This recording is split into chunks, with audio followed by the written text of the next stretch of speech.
Hi, I'm not sure what I'm supposed to do here exactly. First time I've done this, but Sure. okay. Rob, I get help you. What was your discussion topic? My discussion topic is about digital audio, the relation between digital audio and fluorescent lights and how it affects the central nervous system. Okay, awesome. Maybe you could start off by giving a little bit of background on yourself, and then just touch on high level what what trends you're noticing within that realm. Okay, so yeah, I'm a record producer for many years. Produced a lot of major records that probably everybody out there's heard at one point or another. And I came up against digital audio. I say came up against because that's what it was like in 1985 is where the CD kicked in, and the digital audio thing kind of started in the late 70s. And I noticed that I couldn't feel emotion out of my recordings with digital audio, and it was a cause of great concern. And so, because really that's all, when you're making a record, I mean, you're just trying to, it's like, the emotional communication is what it's really all about. So there was a doctor named Dr. John Diamond out of Australia that was using music to treat patients. He had a group of about a dozen people, and he was using phonograph records, classical music, and he would have about 10 to 12 people wired up in the room, and he wrote a computer program, and it measured your pulse rate, your body temperature, your blood pressure, and your brainwave frequency, those four things. And he fed that into a program that he wrote.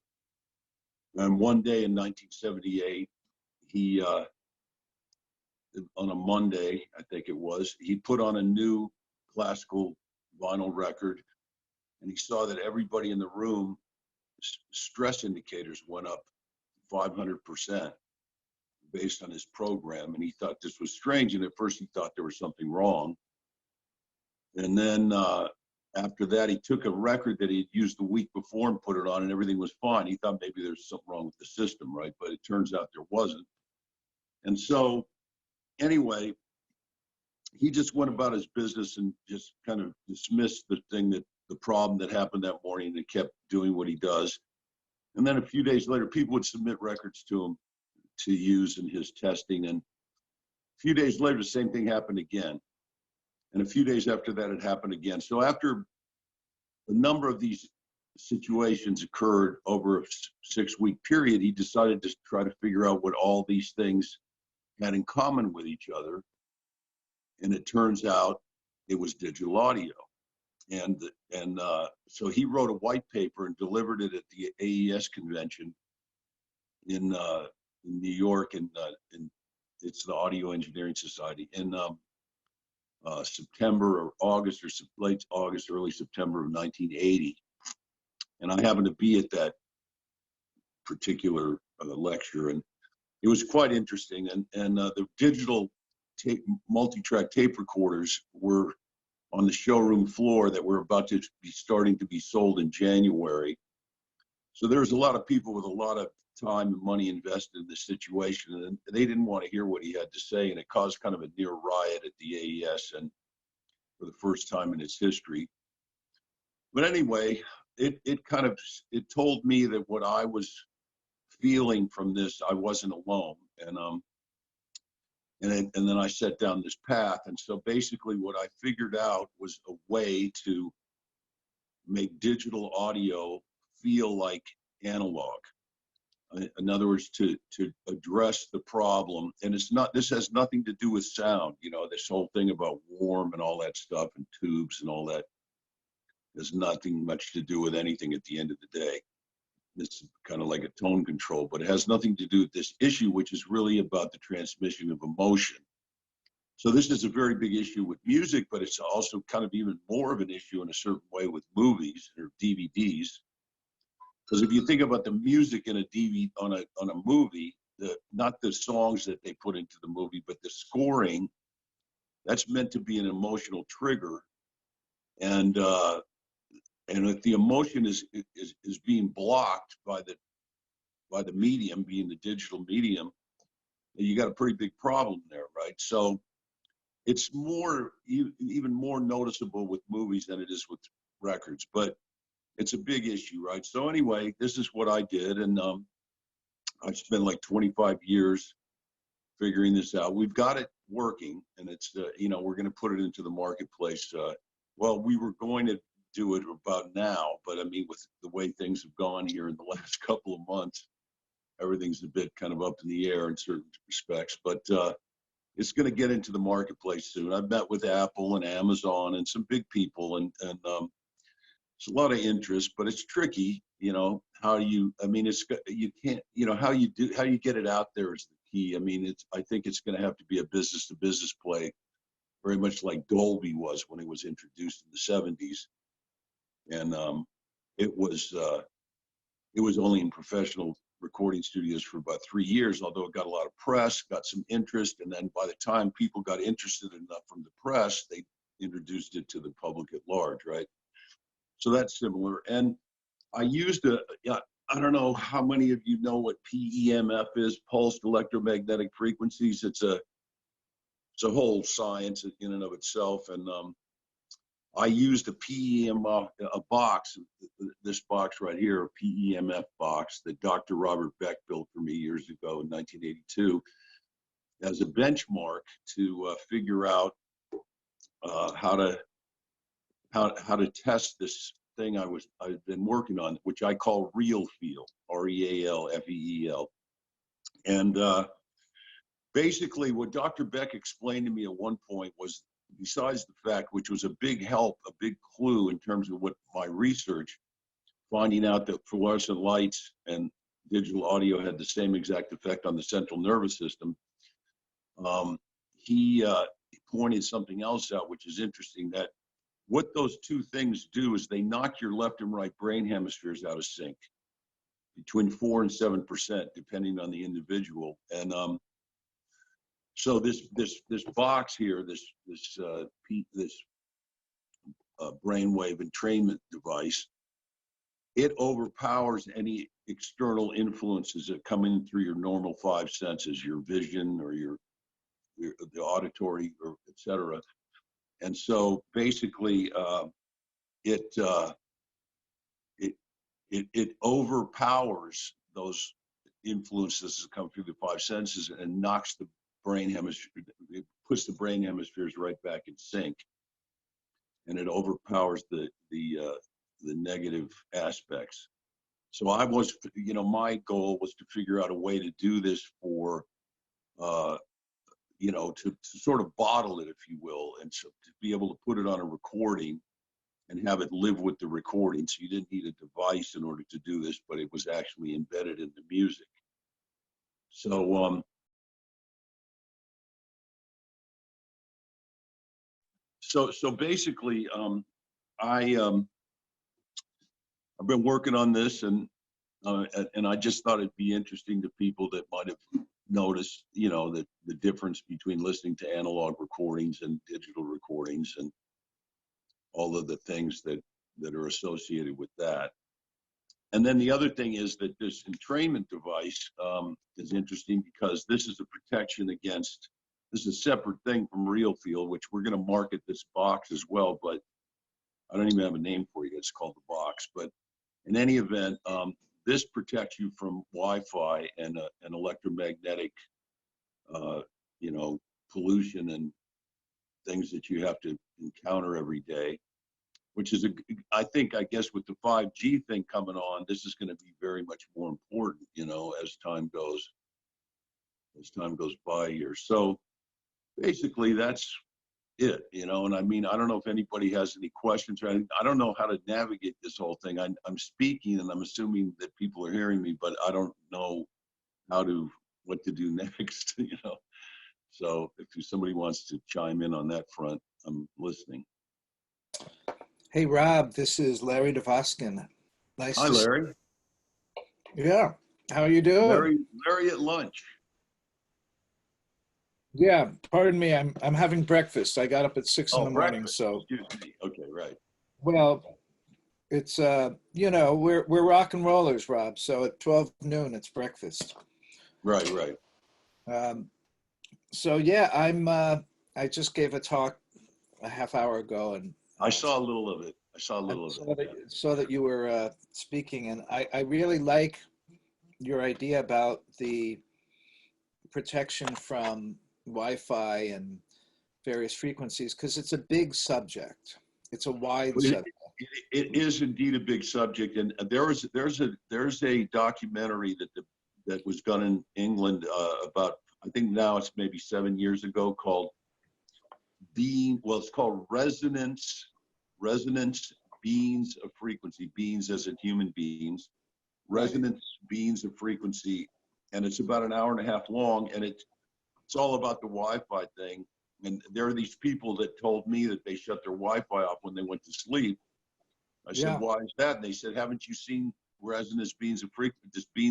I said, no, and so basically what they describe in there, to just kind of really boil it down to a sentence or two, is that Oh, when your Wi-Fi is on, it's like standing 5 feet away from a microwave oven when it's on. Not with the door open or anything, but just the leakage that comes out of the yeah. microwave. That's about the amount of radiation that you get from Wi-Fi. So that's, and basically what you think about what does that all mean? I mean, basically what it's doing is it's speeding up the atoms in your body. It's the way a microwave works, how it heats things up. It speeds up the activity. So that's what we're all experiencing on some level, is all this is being sped up, right? And Yeah. so, that's basically how this, works in the nutshell. I think it's actually a big subject, and because I've known about your analog box from our dinners that we've had and hang out with Eddie and Bill Craig, but I've had friends of mine who've moved here to New York from California, and they literally spend thousands, if not tens of thousands of dollars masking their apartment because they're on the top floor, and above them are like satellite dishes for cable TV and various wires and routers and all kinds of things, and they're sensitive to it. So it is a real thing, and I don't Right, and know. how you effectively mask that is not so easy. I mean, you can't just put aluminum foil up or something. You know what I Yeah, mean? You need a Faraday cage, and that only deals with certain frequencies. I mean, so this is what's interesting about this. But go ahead. I'm sorry. Go ahead. no, I'm.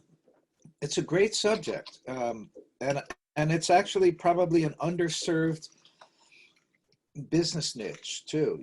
That. Oh, I agree with this. And see, what's really interesting is that Dr. Beck, I mean, I went to him asking for a way to, it's a funny thing to say, but I might as well say it. So I got to know him over a 6-month period. And so one day I said to him, we're having lunch. I said, I've got a problem. I'm a record producer and I work with musicians. And I said, and most of them are on drugs, and I said, they're all on different drugs. And I Oh said, my God. and you can't get anybody check their drugs at the door. And I said, and so, what do you do? I said, I'm trying to get all these people in sync with each other a little better. And that's when he said, do you know about brainwave entrainment, right? And so he explained I had heard of it, and then he explained to me. And then this is what's really interesting about this, relative to what we were just talking about. So he showed me this box, a little box like the size of a matchbox you would get at a restaurant. And it said RALOS, like Ralos.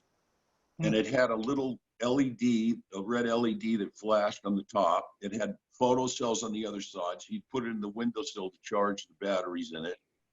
And then it had a thumb wheel on the side to adjust the frequency. Whereas with this,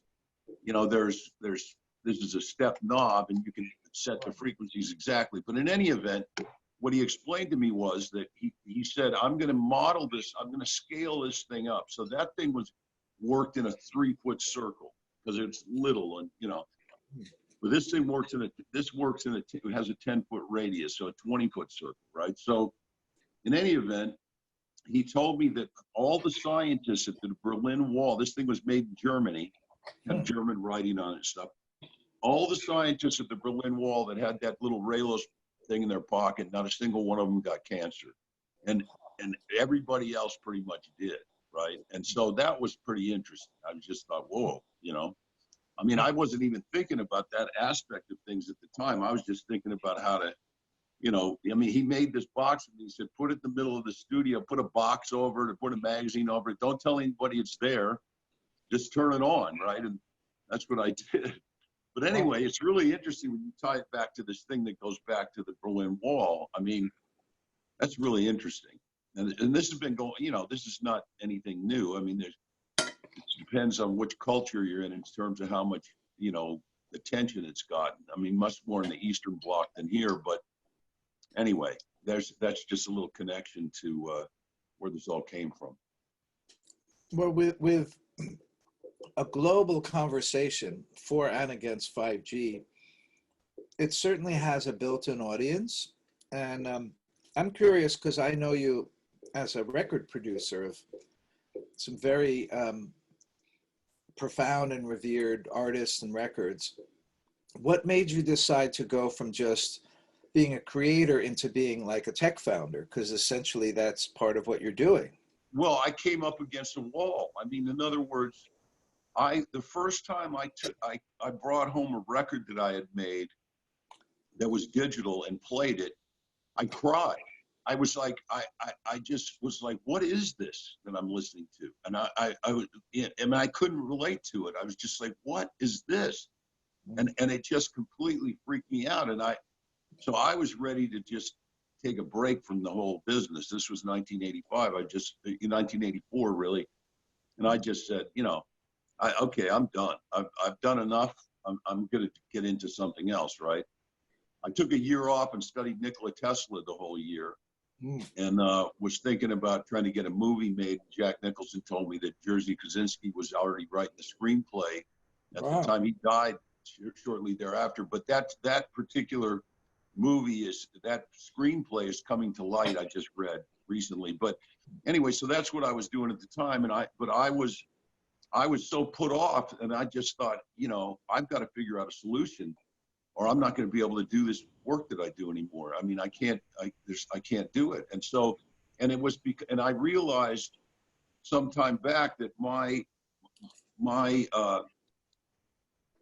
kind of reference point when I make records is to do with feel more than it's to do with technical perfection. And so suddenly the whole feel thing and the emotional thing was being interrupted. There was it was a roadblock, and so then I figured I've got to do something about this, and that's how I ended up in this position. You know, I mean, I understand electronics. You know, I've done all that stuff. I was good at math and chemistry and all that in high school, and you know, I had a kind of an inkling towards this, but I find it, I'm not a big I don't like digital audio on computers, and I kind of steer clear of that. I let other people do that part, but still, this is an issue that's got to be dealt with. And so I know for a fact that I've come up with a solution, and it's nothing to do with what anybody else is doing, because everybody else is worried about sound and warmth and all this baloney that I don't think has anything to do with anything personally. But it's really about this emotional connection. And plus you can do a kinesiology or reflexology test. And, you know, the thing where you put your arm out and you know, I mean, you do that with a digital recording, you'll see you can't hold your arm up. Or under fluorescent light, same story. You turn this box on and you're strong again. And the thing that I have gotten together, RealFeel, same deal. You put that on the recording, you test strong. Without it, you test weak, right? So I don't know what that all means at the end of the day. I kind of do, but I can't say, you know, make some decree about it. But it's obviously means something, but it makes it somewhat measurable. I mean, although people would say, well, that's kind of snake oil and stuff like that, which whatever, you know, but that's kind of where I'm at with it. Where can I get RealFeel? Is it, do I have to go to you? Is it at It's not, we haven't put it into the market yet. I mean, mainly to do with the protection. I mean, with it, trying to avoid getting it stolen, right? I mean, Right. that's Yeah. a big issue. And so we've got a trademark and we've got all that done, but still, it's tricky. I mean, that's why I haven't made an app, because the cool thing about RealFeel is that unlike, say, MQA or these other various solutions that are encode decode, this, you don't need any encode on this thing. In other words, your whole music collection, whatever you already own, CDs or downloaded files or whatever it is, you could turn this thing on while you're listening and it's fixed. I mean, and you don't have to go buy anything new or do anything. So that's a big deal right there. I mean, that aspect of it makes it very attractive. And it's not going to be tremendously expensive in any way either. But that's what we're working on, how to roll this into the marketplace, and that's not so easy. I mean, it's tricky, you know. Yeah. I mean, I've got some good people helping me, but I mean, you know, maybe through all of this stuff, somebody's going to appear that says, "Hey, I'm interested in this," and you know, never know, right? Yeah. I mean, being a startup founder kind of sucks. You know, you and I come out of the music business where we get in a room with people and bottles are opening and joints are lighting up and people are kind of in front of the speakers going like this. And you know, you see from the times that we've had our dinners with Eddie, I mean, they're just still struggling to get something to work. You know, you hit the switch and it switches on. So I really admire your strength and courage and fortitude to say, look, I've got ideas that can help improve the world. Tenacity. I mean, no, it's true. Well, I mean, because it's the only thing that makes me able to do this. I mean, the cool thing about this is that if you have this in the studio and you're working on Pro Tools, instead of feeling like you've been beat up after 8 hours, you're fine. You feel just like you did when you were working on analog tape. And I mean, that's a huge thing in a certain sense, right? I mean, because it's exhausting. I mean, RealFeel beats you. I mean, RealFeel Pro Tools beats you up. I mean, digital audio beats you up. It's just like fluorescent light, same deal. I've never met anybody in my life that would prefer a fluorescent light over an incandescent light ever. And I mean, and a lot of people just don't realize that this is what's going on with your cell phone, with your television, with everything. I mean, you know, your car radio. I mean, it's everything that's played are MP3s and all that stuff. I mean, it's all just, you know, eating away at your energy. It's like it's stress. It causes stress. That when the brain hemispheres get knocked out of sync, that's what you're measuring with the kinesiology is the stress. So the minute the stress kicks in, you lose your strength. That's why you can't hold your arm up, right? The minute you overcome that, your strength is back, right? So that's why I think this is pretty important. But how you couch this, most people think they don't need it, or they, you know, and like a lot of people say, who gives a shit about audio quality anymore? Nobody does. Well, I don't think that's necessarily true, but that's the belief, right? Yeah. And also, as you know, vinyl is the #1 most scaling format. So people are actually swinging back around in full circle to. But funny you brought that up, because I don't know how many people are aware of this, but I read an article in the Wall Street Journal about this a couple of years ago, where basically the vinyl thing, the mechanism to make a vinyl record, what's good about it is that whatever you put into it, you get back out, and it does, and then nothing's changed, right? So the thing is, if you put a digital audio tape into a cutting lathe to cut a vinyl record, what you end up with is a CD with ticks and pops on it. You do not have an analog record. It's all a bunch of baloney. It's all, you know, as the Germans that build these great microphones, Jürgen Wooten said to me, people listen with their eyes, right? And the thing is that this is really true here, where, you know, you look at this record, you think, oh, this is going to be great. And maybe that it's sort of like a placebo thing or something where that has an effect on you and it means something. But at the end of the day, really what you've got is a CD with ticks and pops on it. If you have an analog source when you're cutting your vinyl record, then you've got analog. But if you have digital as a source, you've got digital. So that's interesting too, right? So what would happen if, let's say, I worked on Pro Tools I mastered it over, or I mixed it over to like quarter or half-inch tape, and then I took the half-inch tape and cut vinyl. Would that, because it's Well, coming no, it out. doesn't. That doesn't fix anything, because what you're dealing with is basically the reason the fluorescent lights and the digital audio are the same thing is the stopping and starting. The fluorescent lights are flashing on and off 120 times a second. Digital audio is flashing on and off 44,000 times a second, or as much as 10.5 million at DXD, right? Right. But that stopping and starting, even though those on and off periods are extremely small on DXD, it still disturbs the brain, and it still causes this thing that's a problem. I mean, it's worse with the longer gaps between, but nothing fixes those gaps. If you put that onto analog tape, those gaps are still there. I mean, and so what I figured out was how to fill in those gaps and make it continuous again, like analog. That's what my technology's doing, right? So, and it wasn't an easy deal to figure out, but I mean, we did it. But I mean, it took literally 20-something years, you know? So anyway, that explains that. In other words, running it through a tape machine isn't going to do anything.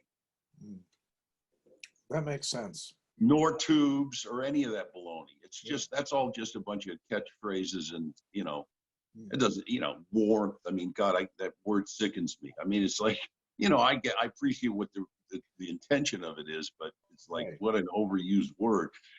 And, you know, and nothing of that nature fixes anything. You know, it doesn't work like that. It's an issue that's nothing to do with sound.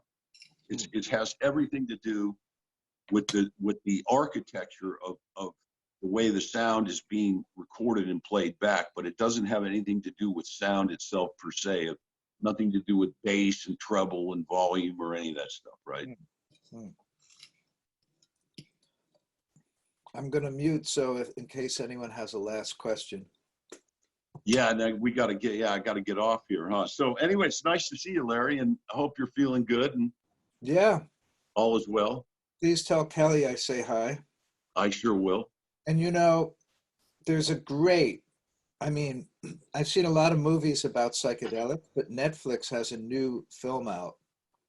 It's on the top of the screen on Netflix, and all these people like Sting and Deepak Chopra and Carrie Fisher are. What's the name of it? It's I'm going to tell you in a second. It's incredible. It's the thing about it is it's really, really funny. You know, yeah, I'll bet it's great, because I thought there was something on the Gaia network or something, but in any event, this is probably the one that Kelly saw something about this, and I got to check it out. I'm going to tell you in 1 second, and there, you know, since nobody's kicking us off yet, why is my Netflix browser not coming on? Pardon me for a moment. What just for future reference?